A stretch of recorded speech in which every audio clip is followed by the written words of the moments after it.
એ તો એ વાત સાચી છે કે આ ટ્રેનનો ડબ્બો હોય ને જે ડબ્બો દીવ મુંબઈ બાજુ ટ્રેન જતી હોય એ બાજુ આંકડો જોડે તો ત્યાં જતો હોય, દ્વારકા બાજુ જતો હોય ડબ્બો ત્યાં જોડે ત્યાં જતો હોય. ગુણાતીતાન સ્વામી ઇન્દ્રિયારામના અર્થારામની જોડે આસન કરે તેવો થઈ જાય. વિષય ભોગમાં લંપટ હોય અને દ્રવ્યને આદિકની પદાર્થોની સ્પૃહા હોય તો એનો જોગ કરે તો મુક્ત હોય તો આવો થઈ જાય. તો બીજાની તો શું વાત કરી છે. આજે સમાજમાં સત્સંગમાં મુમુક્ષુઓ બહુ છે, સંગ દોષે કરીને મુક્ત નથી થઈ શકતા અને વિષયાભિલાષી થઈ જાય છે. હરિભક્તો પણ મહા હોય છે. સમાજમાં એમ કહેવાય ને પ્રતિભાઓ ઘણી આવતી હોય છે પણ એવું થાય છે વાતાવરણ કે નષ્ટ થઈ જાય છે. તો વાંચવામાં આવ્યું છે પ્રતિભાઓ તો ઘણી જન્મ લે છે સમાજમાં કે જે સમાજને બહુ કાર્ય કરી શકે એવી હોય, પણ એવા વાતાવરણને લીધે પ્રતિભાઓ નષ્ટ થઈ જાય છે. એ મુમુક્ષો ગ્રહસ્થોમાં સાધુમાં અતિ છે પણ સંગ મળતો નથી. અને જેને સંગ મળી જાય છે એ પાર ઉતરી જાય છે. આટલો સાધુ ઓળખવાનું પણ શું ઓળખવું જ કઠણ છે. ગુણાતીતાન સાંગે પહેલાં એક કઠણ ઘાટી કીધી, ગૂંચવણ હલવાઈ જેવી ઘાટી, પર્વતાળની ઘાટીઓમાં જેમ ખોવાઈ જવાય એમાં ખોવાઈ જવાય. કારણ કે સૌ જેને મળ્યા છે એને જ મહાપુરુષ માને છે.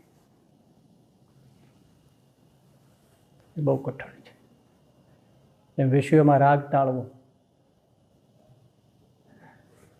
એક વ્યસન નથી છૂટતું, એક મોબાઈલમાં કંઈક આડું જોવાનું છૂટતું નથી, કોઈની સાથે લૌકિક આચારવાળા હોય સત્સંગી ન હોય તો એવાની સાથે બેસવાનું છૂટતું નથી. સારું ખાવા પીવા એ બધું ગમે તેમ જરૂર પાળતા હોય પણ પાછા હોટલનું લબાડવાનું ખાવાનું એ છૂટતું નથી. રાગ ટાળવા, દેહ અને આત્મા નોખા કરવાની તો વાત ક્યાં આવે છે. આખા દિવસમાં 24 કલાકમાં નહીં વર્ષો થઈ જાય તો વિચાર નથી આવતો આંખો વીચીને બેસવા હું આત્મા છું દેહ જુદો છે. કોણ વિચારવા બેસે?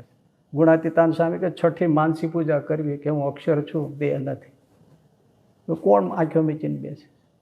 કોણ વિચારે છે ક્ષણ માટે કે હું દેહ નથી આત્મા છું? વિચાર જ નથી કરતા. ભજન કરીએ પણ આ કોણ કરે છે? કરે તો ધીમે ધીમે નોખવું પડે.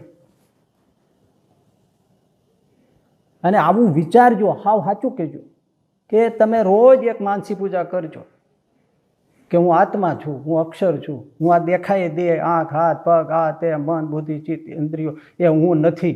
એવું તમે કરજો. એવું સત્સંગમાં કોણ કહે છે? તમે સાંભળ્યું ક્યાંય? કઠણ છે આ. અને છેલ્લું પુરુષોત્તમ પણ સમજવું કઠણ છે. અને એ પુરુષોત્તમ પણ વચનામૃતમાં ભરપૂર છે. અને એનું સીધું ભાષ્ય વિવેચન એ ગોપાળાનંદ સ્વામીની વાતો અને ગુણાતીતાનંદ સ્વામીની વાતો છે. એટલે ઘણા કોઈ કહેતા આપણે વંચાય કે ન વંચાય કે મનાય કે ન મનાય. અરે વંચાય, માનું ધાવણ છે આ બે, એને જ મનાય.